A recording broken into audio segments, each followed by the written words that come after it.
हम ये कभी भी ना सोचें कि भगवान के द्वारा हमें क्या मिला है। हम सदैव ये सोचें कि प्रभु हमने आपको क्या दिया है। आपने तो हमको सब कुछ दे दिया है, लेकिन मैंने आपको क्या दिया? भला मैं आपको क्या दे सकता हूं? हम ना सोचे हमें क्या मिला है, हम ये सोचे किया क्या है अर्पण। हम ना सोचे हमें क्या मिला है, हम ये सोचे किया क्या है अर्पण। फूल खुशियों के बाटे सभी को, सबका जीवन ही बन जाए मधुबन। फूल खुशियों के बाटे सभी को, सबका जीवन ये बन जाए मधुबन।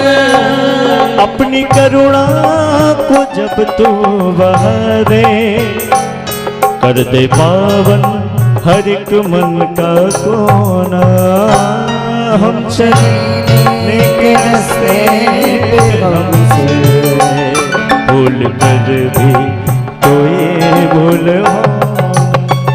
हे प्रभु इतनी शक्ति हमें देना भगवान, मन का विश्वास कमजोर होना।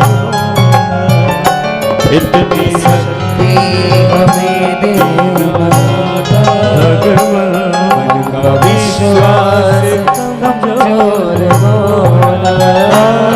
हम चलने के रास्ते पे हमसे भूल कर भी कोई भूल। इतनी शक्ति हमें देना विश्वास कमजोर होना। मन का विश्वास कमजोर होना, मन का विश्वास कमजोर होना। मेरो राधा रमन गिरधारी, गिरधारी श्याम बनवारी। हो मेरो राधा सभी गाइए भाव से बाकी में गिरधारी श्याम बनवारी। मेरो राधा रमन गिरधारी, गिरधारी श्याम बनवारी। मेरो राधा रमन गिरधारी, गिरधारी श्याम बनवारी। गिरधारी श्याम बनवारी, गिरधारी श्याम बनवारी। गिरधारी श्याम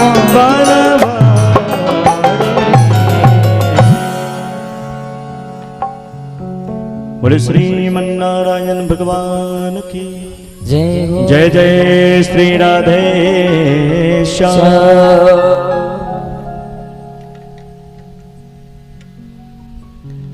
सप्तदिवसीय संगीतमय श्रीमद् भागवत कथा के चतुर्थ दिवस में भगवान के श्री चरणों में बैठ करके हम सभी भक्त उनकी सुंदर लीला का श्रवणपान कर रहे हैं और अपने मानव जीवन को कृतार्थवा धन्य कर रहे हैं। तृतीय दिवस की कथा में अर्थात कल की कथा में हम सभी श्रवण कर रहे थे कि विदुर जी महाराज मैत्रेय ऋषि के पास जाते हैं, अनेकानेक प्रकार के प्रश्न करते हैं। हे प्रभु, हिरण्याक्ष और हिरण्याकश्यप पूर्व जन्म में कौन था, उसकी मृत्यु कैसे हुई? उसके बाद में मैत्रेय ऋषि से प्रश्न किया विदुर जी महाराज जी ने, हे प्रभु, भगवान भोलेनाथ तो महादानी है, शंकर है, तीनों लोकों के स्वामी हैं, फिर उनका राजा दक्ष से वैर कैसे?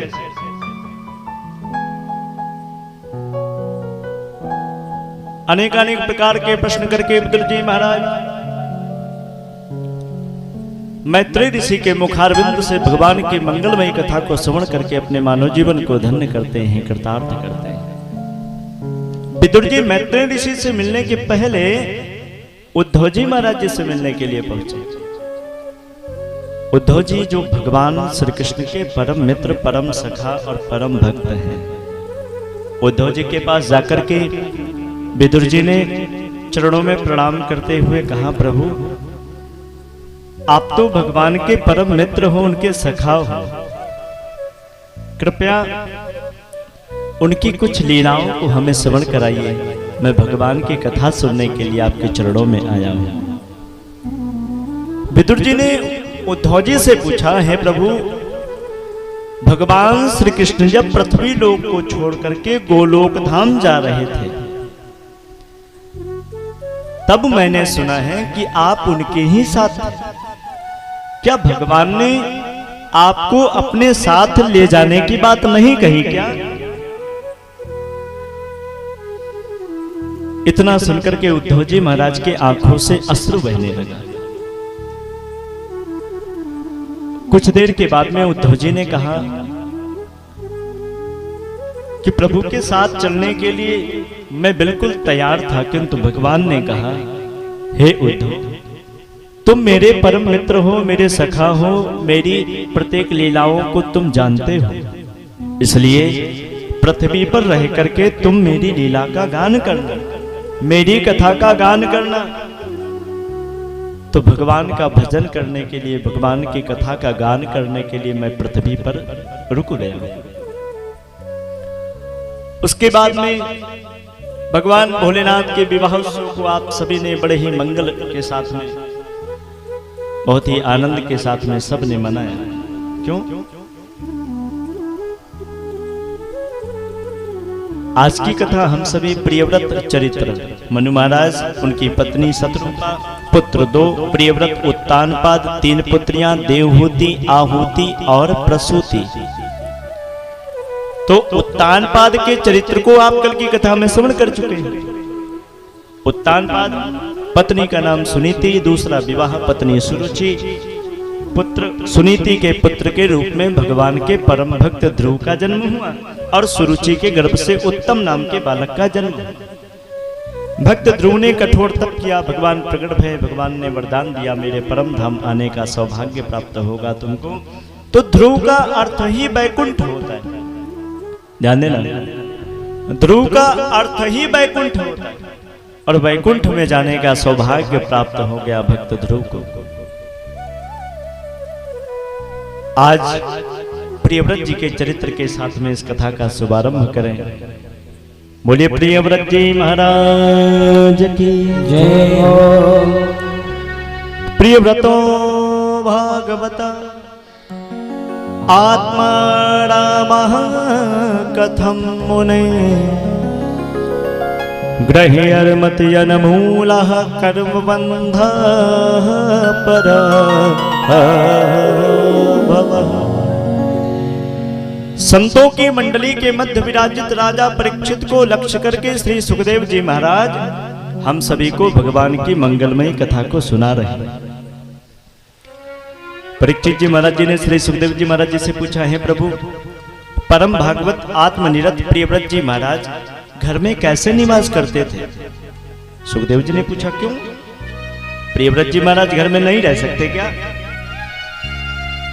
राजा परीक्षित प्रश्न करते हैं, प्रभु, क्योंकि घर के बंधन के कारण ही कर्म का बंधन और स्वरूप का